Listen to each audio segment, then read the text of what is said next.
నమస్తే సాంబశివరావు గారు, నమస్తే. ఇద్దరు సోదరికి సోదరునికి ఇద్దరికి కూడా నమస్కారం. చెప్పండి, ఏమిటి మీ ప్రభుత్వ ప్లాన్ ఏంటి, పార్టీ ప్లాన్ ఏంటి? ప్రభుత్వం ప్రణాళిక అయితే ఎట్టి పరిస్థితుల్లో 600 106 బీసీ రిజర్వేషన్ ఇచ్చినాకనే ఎన్నికలకు పోవాలని. సాధ్యాసాధ్యాలు లేదంటే చట్టాలు లేదంటే కోర్టులు ఇవన్నీ కూడా అధిగమించాల్సిన సందర్భం.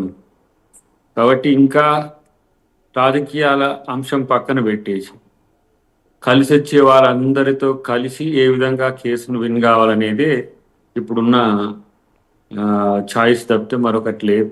భిన్న వాదాలు ఉంటాయి, విభిన్న అభిప్రాయాలు ఉంటాయి. అన్నిటిని కూడా ఇప్పుడు తెలంగాణ ఉద్యమం జరిగేటప్పుడు ఎవరైనా చాలామంది ఎట్లొస్తుంది 150 అటు 119 ఇటు అయినప్పుడు ఎట్లయితే అని చెప్పి ఏ విధంగా కొట్లాడినామో ఇప్పుడు బీసీల రిజర్వేషన్ అంశం కూడా ఇది మొదలు. ఏది స్థానిక సంస్థల్లో రిజర్వేషన్లు అనేది మొదలు. కానీ రేపు చట్టసభల్లో కూడా ఏ విధంగా తీసుకురావాలనేది కాంగ్రెస్ పార్టీ జాతీయ నాయకత్వం యొక్క ఆలోచన. అది దానికి తెలంగాణలో ఈ ప్రయత్నం చేస్తున్నప్పుడు ఏవేవి అడ్డంకులు వస్తున్నాయి, వాటిని ఈ హర్టిల్స్ను అధిగమించడానికి ఏం చేయాలి, ఇవన్నీ కూడా మాకు ప్రాక్టికల్సే. కాబట్టి బీసీల విషయంలో రాజకీయ పక్షాల వైఖరి లేదంటే సమాజంలో ఉన్న ప్రజా సంఘాలు కుల సంఘాల యొక్క వైఖరి ఇవన్నీ కూడా స్పష్టం అవుతున్నది. ప్రజా సంఘాలు కుల సంఘాల్లో డీవియేషన్ ఉన్నది చాలా తక్కువ. రాజకీయ పక్షాల్లో చట్టసభల్లో ఐక్యత ఉంది.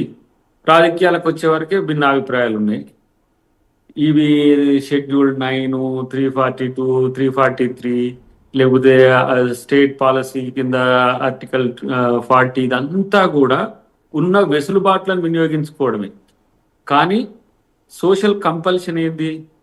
బీసీలకు రిజర్వేషన్లు ఇవ్వాలి, సాంపన్నకి ఇవ్వాలని ఉంటుంది, దయాకర్కి ఇవ్వద్దని ఉంటుంది.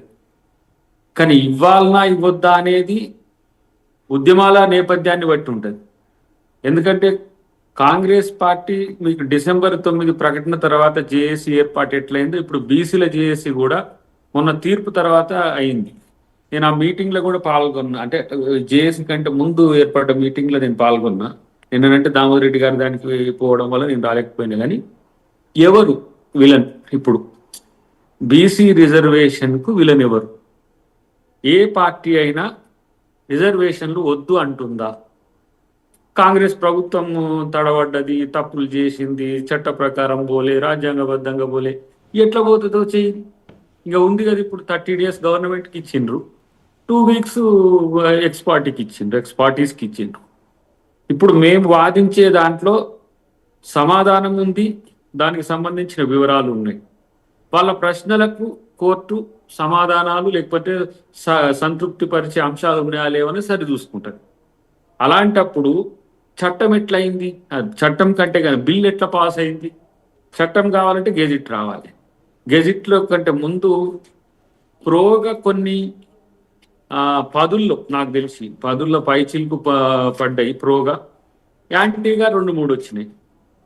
ఈ యాంటీ ప్రో అంశాల్లో ఏ విధంగా మేము ముందుకు పోవచ్చో కూడా మా దగ్గర కొంత అవకాశం ఉన్న అంశాలన్నిటి కూడా పరిశీలిస్తున్నాం. సుప్రీంకోర్టుకు పోయే అంశంలో సుప్రీంకోర్టు ఏం మాకు గైడ్ చేస్తుంది చూస్తాం.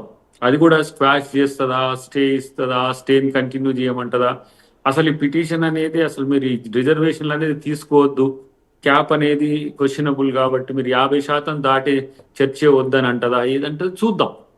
మరి అలాంటప్పుడు అన్ని రిజర్వేషన్ల అంశంలో అన్ని రాష్ట్రాలు కూడా రివ్యూ జరగాల్సిన అవసరం ఉంటుంది. తెలంగాణకు వచ్చే వరకు ఎందుకు ఈ విధంగా జరుగుతున్నది? తమిళనాడుకు ప్రత్యేక పరిస్థితి ఎందుకు వచ్చింది, తెలంగాణకి ఎందుకు లేదు? అంటే రాష్ట్రాలన్నీ సమానమే ఫెడరల్ డెమోక్రసీలు అంటారు, తమిళనాడుకి ఎందుకు ఎక్కువ ఇస్తున్నారు?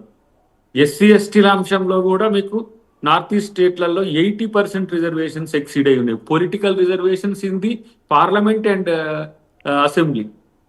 సో బీసీల విషయంకి వచ్చే వరకే ఎందుకు ఇవన్నీ అడ్డంకులు వస్తున్నాయి? కాకా కాలేల్కర్ కమిటీ రికమెండేషన్స్ మీరు తీసుకోండి, మండల్ కమిషన్ కమిటీ రికమెండేషన్స్ తీసుకోండి, వెంకటేశ్వర్లు కమిషన్ రికమెండేషన్స్ తీసుకోండి, టోటల్గా స్పిరిట్ ఆఫ్ ది కాన్స్టిట్యూషన్ తీసుకోండి. నేను ఒకటే ఒక్కొక్కసారి ఒక్కొక్క డిమాండ్ సమాజం నుంచి వస్తుంది. వాటిని ఫుల్ఫిల్ చేయడమే రాజకీయ వ్యవస్థ యొక్క లక్ష్యం. అట్లా కాదని పోతే ఆ వర్గాల నుంచి Right. వచ్చిన వ్యతిరేకతని ఎవరు ఆ అగ్రహానికి గురవుతారో చెప్పలేము. ఇప్పుడు మేము ఇచ్చినంత మాత్రాన మేమే నిరంతరం బీసీలంతా మాకే పాజిటివ్ ఉంటారని చెప్పలేము. లేదు అట్లా సార్, అనుకుంటే జరగలేదు స్వాతంత్రం కదా. తెచ్చిన కాంగ్రెస్ పార్టీని ఓడగొట్టలేదా? ఇప్పుడు కంటిన్యూగా 3 సార్లు బీజేపీ రాలేదా? స్వాతంత్రం తెచ్చినామనో, చట్టాలు చేసినామనో, లేకపోతే ఇతరత్ర ఫేవర్ చేసినామనో, ఇప్పుడు బంజారాలకు రిజర్వేషన్ ఇచ్చింది ఇవాళ కాంగ్రెస్ కాంగ్రెస్ పార్టీ. పార్టీ. అందరు బంజారాలంతా కాంగ్రెస్ పార్టీ పైన ఉన్నారా? కాబట్టి బీసీలది అనేది న్యాయబద్ధమైన కోరిక. రాజకీయ పక్షాలన్నీ రైట్. కూడా మనం అంగీకరించారు. న్యాయ వ్యవస్థ గురించే మాట్లాడదాం సార్. డిమాండ్స్ మీరు లేదంటే చెప్పారు. అమెండ్మెంట్స్ కోరిండ్రు, లేదంటే ఇట్లా చేయమని సూచించిండ్రు చట్టసభలకు సంబంధించిన అంశంలో వచ్చినప్పుడు. కానీ ఎవరు కూడా ఇది అన్యాయమైన డిమాండ్ కాదు అని ఏ పార్టీ అనలేదు. Right. అన్యాయం కాదు అన్నప్పుడు న్యాయం జరుగుతుంది డెఫినెట్ గా. న్యాయం జరిగేంత వరకు ప్రభుత్వం కొట్లాడుతుంది. ఈ విషయంలో రేవంత్ రెడ్డి గారు రెడ్డి కాబట్టి బీసీలకు చేయాలని ఉంటుందా, ఏదో తప్పు చేసి ఇట్లా పెట్టినని ఒక ఆయన అంటాడు. అసలు కాంగ్రెస్ పార్టీకే బీసీల మీద లేదు అని ఒక ఆయన అంటాడు. ఇప్పుడు political comments, let's leave the political comments. ఇవాళ సుప్రీం కోర్టు గురించే మాట్లాడదాం సార్. ఏం జరగబోతుందో మాట్లాడదాం. ఇలా బీసీలకు వచ్చిన కంపల్షన్ కాంగ్రెస్ చేయకపోయినా మమ్మల్ని వ్యతిరేకంగా చూస్తారు. రైట్. బీఆర్ఎస్ వ్యతిరేకించిన బీఆర్ఎస్ ను ముద్దాయిగా చూస్తారు. బీజేపీ చేసినా బీజేపీని కూడా చేస్తారు. రైట్. కాబట్టి ఇది మేం పులి మీద సవారీ చేస్తున్నట్టుగా కాదు. రాజకీయ పార్టీలన్నీ, రాజకీయ సమాజం అంతా కూడా ఏదో కాంగ్రెస్ పార్టీకి నెగిటివ్ అయితే అడ్డుకుంటే అని చెప్పి ఒక అడ్వకేట్ పెట్టి లీగల్ ఇష్యూస్ పెట్టడం ద్వారా దయాకర్ గారు, ఏం వచ్చేది కూడా ఏం మిగతా లేదు. ఇద్దరు గెస్టులతో మాట్లాడి మళ్ళీ మీ దగ్గరికి వస్తాను నేను. Micro classification is not permissible అంది సుప్రీం కోర్టు. జస్టిస్ చిన్న and versus state of AP దాంట్లో మైక్రో క్లాసిఫికేషన్ ఈజ్ పాసిబుల్ అయింది కదా, ఇక్కడ కాలేదా? మన తెలంగాణ సుప్రీం కోర్టు గురించి మాట్లాడదాం. ఒక్క నిమిషం. బీసీల బిల్లు కాదు అని కొంతమంది వాదిస్తారు. వాదించడానికి ఏం చెప్తుంది? ఎట్లయినా ఇప్పుడు మేమొక్కరే కాదు కదా, బీసీ నాయకులంతా కూడా ఈ రోజు పోరాడుతున్నారు కదా, వాళ్ళ దానికి ఏం సమాధానం చెప్తారు? ఒక్క నిమిషం. అద్దెం దయాకర్ గారు, ఒక్క సెకండ్. 100% మల్లా యాదవ్ గారు నమస్కారం. సంఘాలు, కుల సంఘాలు అంటున్నాయి, బీసీ సంఘాలు అంటున్నాయి, నేను అంటున్నా ఇవాళ రైట్ కాదు అంటే రైట్ ఎట్నో చెప్పాలి. రైట్ చెప్పకుండా అది కాదు ఎట్లయితుంది?